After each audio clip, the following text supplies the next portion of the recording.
മാനത്തു കണ്ണികൾ മയങ്ങും കയങ്ങൾ മനോരമേ നയനങ്ങൾ. മലയാളികളുടെ ഹൃദയം കവർന്ന കവിയും ഗാനരചയിതാവുമായ വയലാർ രാമവർമ്മയുടെ അനുസ്മരണ ദിനമായ ഇന്ന് അദ്ദേഹത്തിൻ്റെ വയലാറിലെ തറവാടായ രാഘവപ്പറമ്പിലേക്കാണ് ഇന്നത്തെ യാത്ര. ഇതാണ് രാഘവപ്പറമ്പിലേക്ക് പോകുന്ന റോഡ്.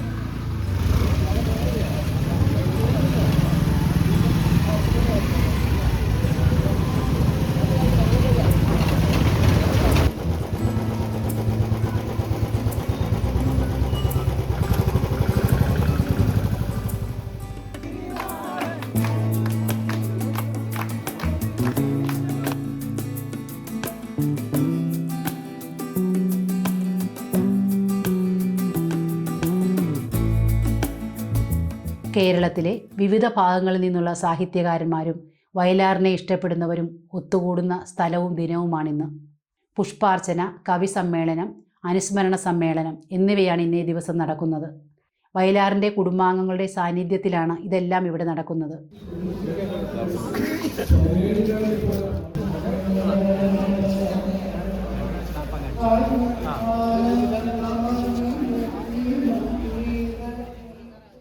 പിതാവായ വെള്ളാരപ്പള്ളി കേരളവർമ്മയുടെയും മാതാവായ രാഘവപ്പറമ്പിൽ അമ്പാലിക തമ്പുരാട്ടിയുടെയും പുത്രനായി 1928 മാർച്ച് 28 രാമവർമ്മ ജനിക്കുന്നത്. ചേർത്തല ഹൈസ്കൂളിൽ നിന്നും ഔപചാരിക വിദ്യാഭ്യാസം നേടിയ വയലാർ ഗുരുകുല രീതിയിൽ സംസ്കൃതം പഠിച്ചു. സംസ്കൃതത്തിലുള്ള പാണ്ഡിത്യം അദ്ദേഹത്തിൻ്റെ എഴുത്തുകളിൽ ഉടനീളം പ്രതിഫലിച്ചിരുന്നു. കമ്മ്യൂണിസ്റ്റ് ആശയങ്ങളിൽ ആകൃഷ്ടനായി ഒരു പുരോഗമനവാദിയായി വളർന്ന വയലാർ മനുഷ്യരാശിയുടെ ഉയർച്ചയും ശാസ്ത്രബോധവും ഉൾക്കൊണ്ട കവിയായിരുന്നു.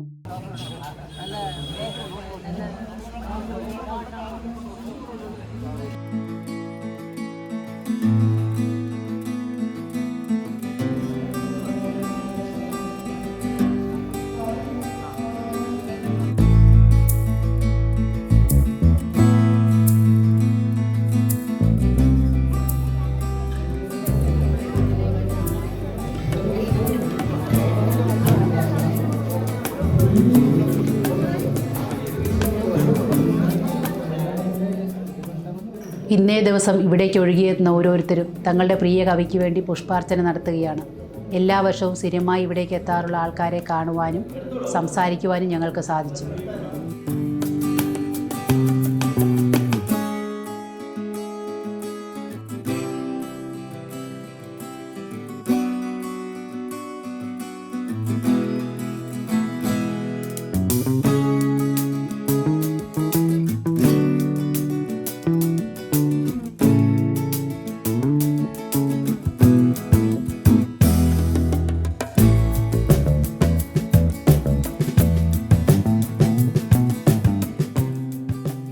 സർഗസംഗീതം, ആയിഷ തുടങ്ങിയ വിഖ്യാത കവിതാ സമാഹാരങ്ങൾ കൂടാതെ 256 സിനിമകൾക്കായി 1300-ലധികം ഗാനങ്ങൾ രചിച്ചിട്ടുണ്ട്.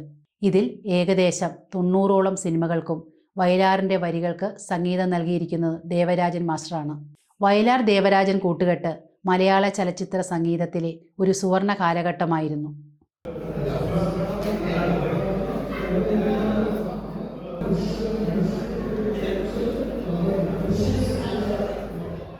പുഷ്പാർച്ചന നടത്തിയതിനു ശേഷം മുന്നോട്ടു പോകുമ്പോൾ സ്മൃതി മണ്ഡപത്തിൻ്റെ ഹാളിന് മുൻപിലായി ഇരുവശങ്ങളിലുമായി വയലാറുമായി ബന്ധപ്പെട്ടുള്ള പുസ്തകങ്ങൾ വിൽപ്പനയ്ക്കായി വെച്ചിട്ടുള്ളത് കാണാൻ കഴിഞ്ഞു.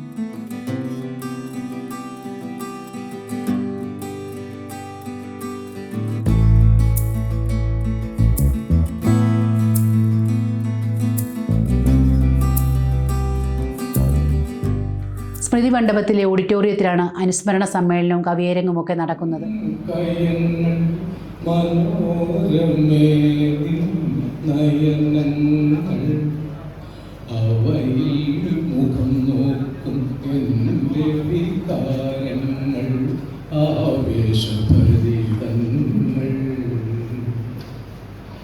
മാനത്തു കണ്ണികൾ മയങ്ങും കയങ്ങൾ മനോരമേ നയനങ്ങൾ. പ്രണയോപനിഷത്തിലെ കൈയക്ഷരങ്ങൾ നുണക്കുഴിപ്പൂമൂടും കുറുനിരകൾ കാറ്റു സ്മൃതി മണ്ഡപത്തിലേക്ക് കയറുമ്പോൾ തന്നെ ചുവരിൽ കൊത്തിവെച്ചിരിക്കുന്ന ഒരു ചിത്രമുണ്ട്. അമ്മയുടെ മടിയിൽ തലചായ്ച്ചുറങ്ങുന്ന വയലാർ രാമവർമ്മയുടെ മനോഹരമായ ചിത്രമാണിത്.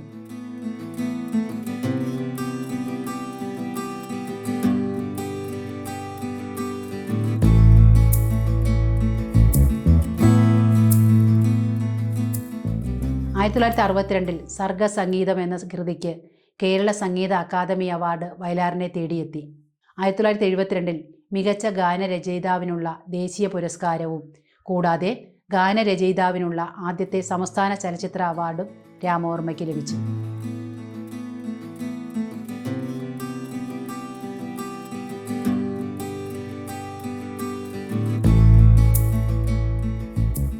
സ്മൃതി മണ്ഡപത്തോടടുത്ത് തന്നെ പഴയ തറവാടിൻ്റെ അടിത്തറ കാണാൻ സാധിക്കും.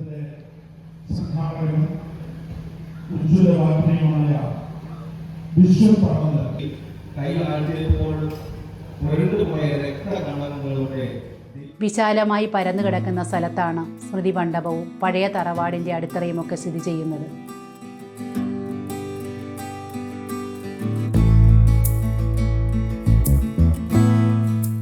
ഇതിനോട് ചേർന്ന് തന്നെ കുടുംബക്ഷേത്രവും കാവും ഇപ്പോഴത്തെ കുടുംബ വീടും കാണാൻ കഴിഞ്ഞു.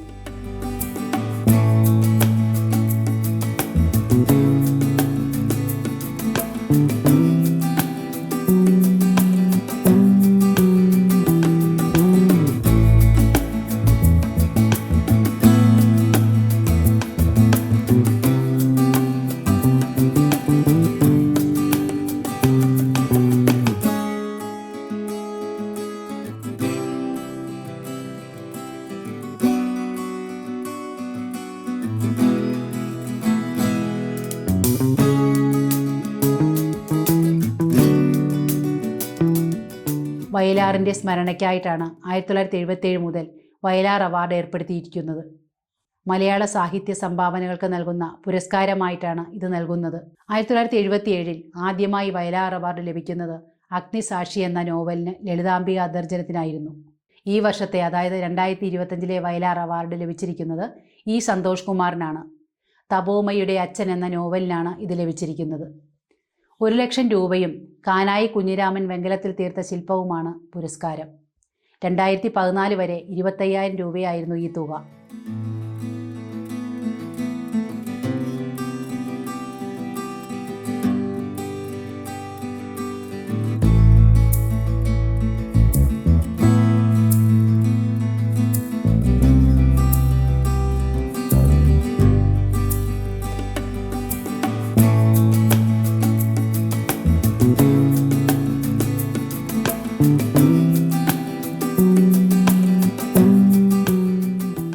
എല്ലാ ജീവജാലങ്ങളെയും ഭൂമിയെയും സ്നേഹിക്കുവാനുള്ള വയലാറിൻ്റെ മനസ്സാണ് അദ്ദേഹത്തിൻ്റെ കവിതകളിലും ഗാനങ്ങളിലും പ്രതിഫലിച്ചിരിക്കുന്നത്.